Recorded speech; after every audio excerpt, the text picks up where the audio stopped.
Hey everyone, welcome back to Legend of Mushroom with Genghis. So, flying pets, that's all the rage today, all anyone's talking about. I got 5. Our man Corey in the Discord website, legendofmushroom.net, going to show you it in a minute. Walk through the guide. It covers everything. How to breed, how to know if they're good, how to know to keep them, how to obtain them, all that sort of stuff. So let's go to the guide. You can find it in our Discord or in the website right at the bottom, legendofmushroom.net. You can see it there. And let's go to it. So flying pet tips. Basically, there's different types of eggs that you can get. And when you're doing the trials at the bottom here, you can pick your prizes. And this is a flaming egg. So right here, you want these ones. You also might want to consider grabbing the blue ones. So if I go here and change them, these, well, they're gold with a blue background. You might want to consider grabbing those ones. And the reason why you would consider that is because they do have a chance to be upgraded into better pets, flying pets. It's just difficult and a longer path. So I chose to go with just the better ones and save my experience and go that route. But to each their own. It depends how much time you want to put into this. I'm also going to spend a little bit of money. If you're going to spend on this game, spend responsibly. Use the Apptoid App Store. It's got all the best in-game purchases. They fight for market share with Apple and Google. That's why they offer these discounts. Use promo code MUSH5, and information of how to download this is in the description to the video as well as in the Discord. And buy some. You can buy some in here, one of these shops here, right here. So if you scroll down, I already bought the $4.99 pack, which got me 1 flame egg. I'm going to show you how that went for me. And now my next pack is $10 and I'll get 2 of them. Kind of like when you buy eggplant here, if I was to spend $50 on him, I then would get more of him at $100. So let's look what happened when I bought my flame egg. So this was earlier today. I filmed it for you guys. I went to hatch it, and this is what I got.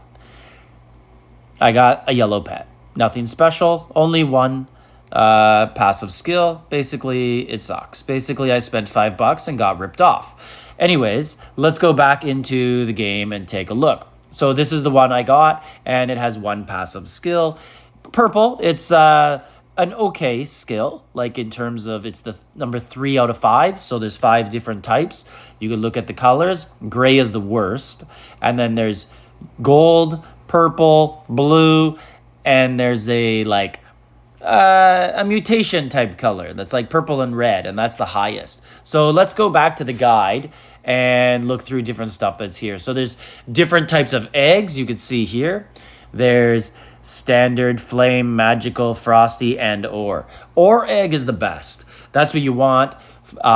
Frosty you get from breeding pets, and then you open it and you get a pet in there. But as far as I know, it's not the highest one that you would be able to buy, and not sure if it's available anyway other than hatching eggs. So I did one earlier today.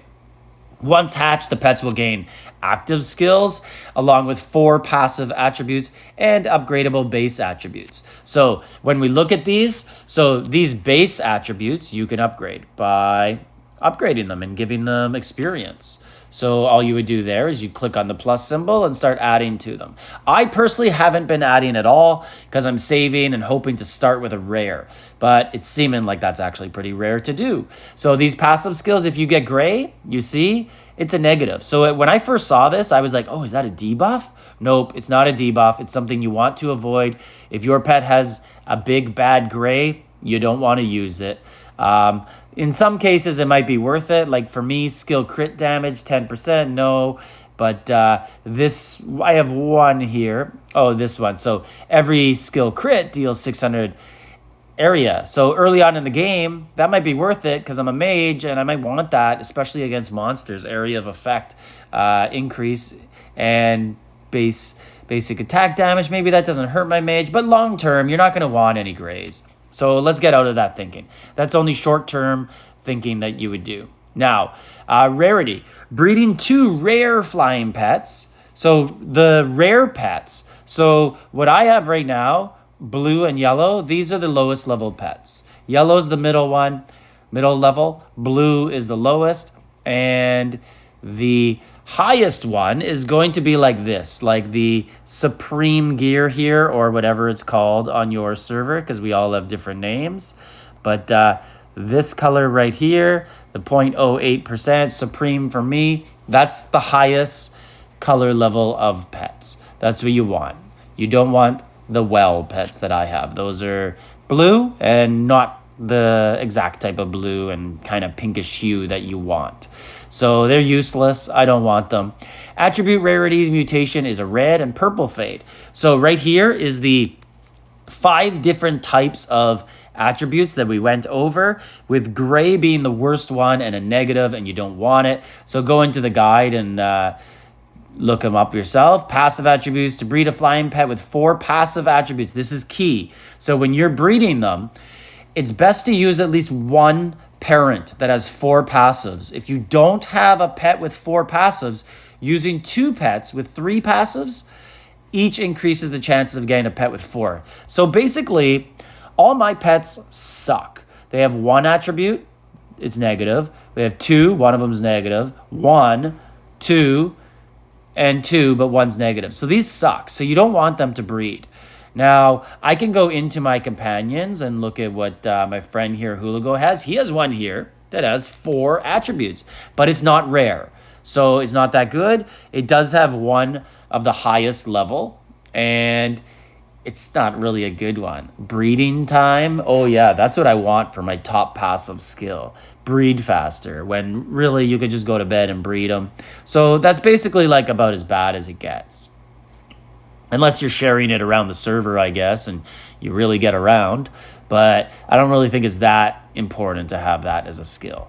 You salvaging pets. So you can salvage your pets. Doing this will reset 80% of the fruits you've inserted into it, 100% of the Memer Spring, the item you use to evolve the pet. Gets refunded. If your pet is level 1, then you will get normal pet equals 5 fruits, advanced pet equals 10 fruits. Rare pet, no one knows. So what that means is if you click at the top here on salvage, and this might be one I want to salvage because there's nothing really good about this one. So I could salvage and show you guys. Salvage the avian 80% leveling materials and 100% of the advanced materials. So what are those?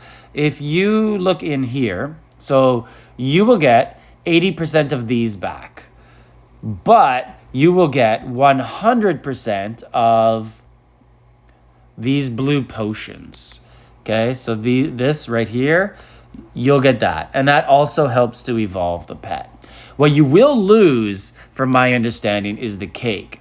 So each of these cakes, you need the hearts, you need those to breed. So once you breed 2, if you go into breed, and we go into the breeding machine, if I was to select 2, confirm breeding, it wants that cake. And you're going to lose that forever. So that's why I'm not breeding right now, because I basically just don't have good enough pets. I did one breed with one other person on server, bred 2 yellows, and I got a crappy yellow. So it just wasn't worth it for me. So I'm going to wait and hold out and hope I can get something better.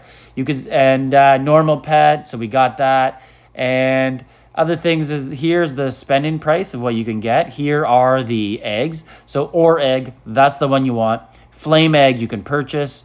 Frost egg, I got this from breeding 2, and it got me a crappy pet. And then magic egg and basic egg, those are the basic ones that you get easily. And then here, different mutation effects. So there's experience points required for leveling up and evolution cost. Effect 2, level 1, level to all non-mutant stats of this pet. Effect 3, when breeding this pet, there's a 10% chance to obtain 2 magic eggs. So that is if you get the effect that says +1 level to all non-mutant stats. Yeah, you can go through these and read them and see what they all do. These are from other servers that have had flying pets longer, basically in Southeast Asia, the sea servers. And you can read through this. I don't want to bore you, but it tells you exactly what you could get and what color they are and what you can expect. So, it's looking more and more to me like you really got to pick a class and just stick with it. because it's going to be hard to have all of these. I'm already noticing it with my enchantments on my artifact that I keep two types. I keep one for warriors and one for mage, and even that I feel like is holding me back. How much higher could I be if I didn't have two level 15 enchantments for each weapon, right? Just why not just pick a class and put them all together, or pick one style that would help them all? It seems like warrior and archer might go well together if you just use all crit on all of them. But anyways, that's a different conversation. Just looking through all of them here. UR flying pets are available. So Moonbound Spirit, Firefly Knight, Anubis, and then here we got lower level pets. So Chobi Moth, Pumpkin Witch, I got that one. And you could see their different skills at the bottom. After the start of the battle, deals 1400 area damage. And I got this one, another crappy one. Every fourth normal attack deals an additional 220. Great. Don't want any of them. And then there's the bad blue ones. Oh, wow, there's white ones. So I'm actually lucky not having white ones. Okay. Digimon collaboration. So these ones will be coming soon in the future. And I would assume that you're going to pay for these. So these are the type of ones that I was saying to people on server, like, I'm going to save. I'm going to wait till I get some really good ones. And they're like, there's going to be nothing good coming from Pain. Apparently, there's going to be a duck one coming tomorrow in the event. And it's supposed to suck. That's the rumor. But did I skip over it here? I don't see it anywhere. So I don't know. Let's hold out hope and hope that it's good. But maybe, oh, is this it here? Rare duck and advanced duck, common duck. Maybe there'll be a better one. Let's hold out. If not, oh well, whatever. Anyways, visit the website if you want to know more about this, and go as high as you can in the trials. My plan for this was basically do this all on my own and then ask for help. So I'm at level 17 something on my own with only using the computer partner. And now I'm at the point where I'm going to get a real pair, or maybe I'm going to try it as archer and see if I could get a little higher. So let me know anything else you guys have discovered about flying pets, and let me know your plan. Are you guys waiting like me till you get one, till someone gets one on server and kind of just breed with them and get a little bit of a higher pet out of it? But let's see what happens. Like, subscribe, leave a comment.